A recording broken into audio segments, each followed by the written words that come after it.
أعوذ بالله من الشيطان الرجيم. بسم الله الرحمن الرحيم.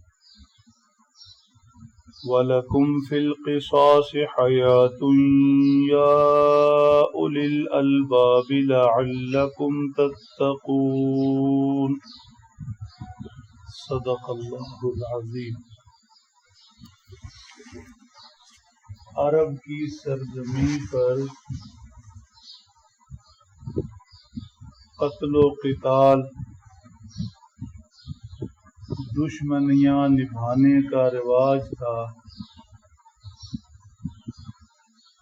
بدلے کی آگ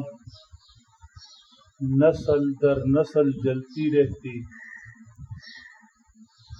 ایک فریق کا قتل ہو گیا تو اس کی خواہش ہوتی تھی کہ قاتلوں کے نام و نشان کو مٹا دیا جائے.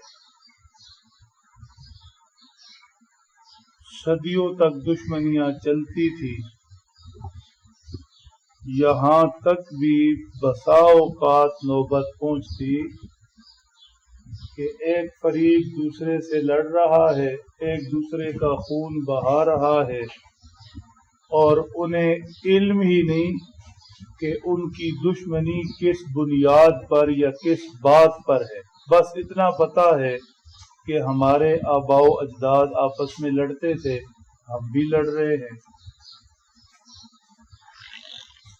ایسے میں حضرت رسالت مآب صلی اللہ تعالی علیہ وسلم کی بعثت ہوئی اور آپ نے نسل انسانی کی بقا کے لیے قصاص کا نظام متعارف فرمایا، اور اس قصاص کو، اس قتل کے بدلے میں قتل کو حیات قرار دیا، جیسے اس آیت شریفہ میں ہے وَلَكُمْ فِي الْقِصَاصِ حَيَاتٌ. تمہارے لیے اس قصاص میں، یعنی قتل کے بدلے قتل میں، اس بدلے میں زندگی چھپی ہے، حیات کی ضمانت ہے. قصاص عام ہوگا تو گویا سب کی جانیں محفوظ ہو جائیں گی.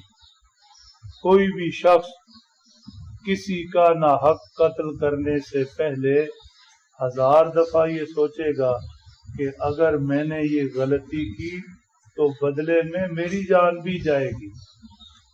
اگر میرے ہاتھوں کوئی محفوظ نہیں تو کسی کے ہاتھوں پھر میں بھی محفوظ نہیں. لہذا یہ اپنے عمل سے رک جائے گا، اس کی جان بھی محفوظ، اسے بھی حیات ملی، اور دوسرے کی جان بھی محفوظ، اسے بھی حیات ملی. اسی لیے فرمایا تمہارے لیے اس قصاص میں، اس بدلے میں، جان کے بدلے جان، حیات چھپی ہے، سب کی زندگی محفوظ ہو جائے گی. اس کو ایک مثال سے سمجھنا چاہیے. ایک شخص، اس کے جسم کا کوئی حصہ، مثلا ایک بازو، ایسی بیماری کا شکار ہو گیا کہ ڈاکٹر نے وارثوں سے کہہ دیا کہ اس بازو کو کاٹنا پڑے گا، ختم کرنا پڑے گا، تلف کرنا پڑے گا.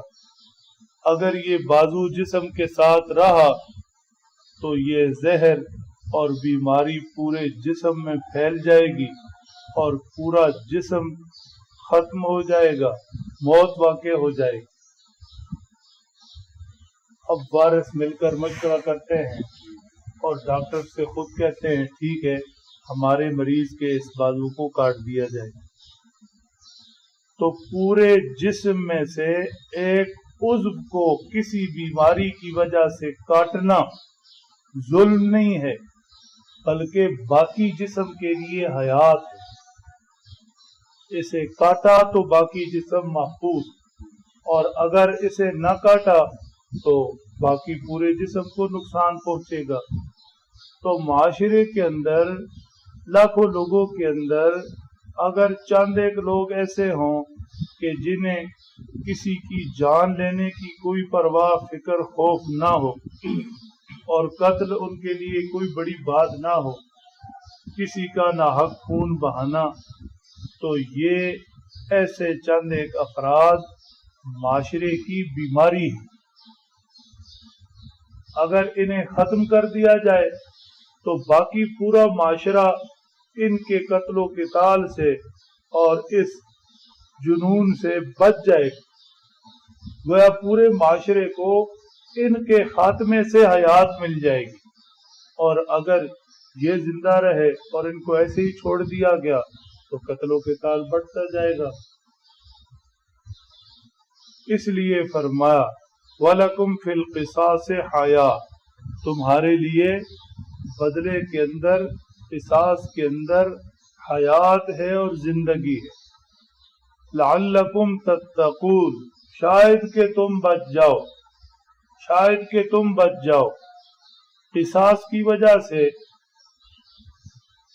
شاید تم اللہ کے عذاب سے بچ جاؤ۔ قتل تو کر ہی دیا ہے، نہ حق کسی کی جان تو لے ہی لی ہے، اب اگر قصاص کے لیے خود کو پیش کر دے اور بدلے کے اندر، قصاص کے اندر قاتل کی جان لے لی جائے تو دنیا میں تو یہ تکلیف آئی، اپنے عمل کی وجہ سے ہی آئی، اب آخرت کے عذاب سے بچ جائے گا۔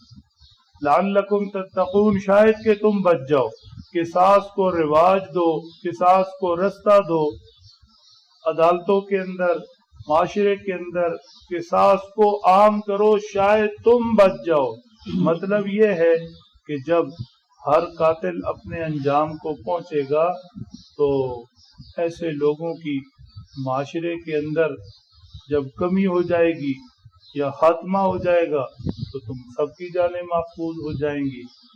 تو حضرت صلی اللہ علیہ وسلم نے معاشرے کو بدامنی سے بچانے کے لیے اور امن کے لیے اور نسل انسانی کے تحفظ کے لیے قصاص کا نظام متعارف کروایا۔ اللہ ہمیں بھی یہ اسلامی نظم نصیب فرمائے۔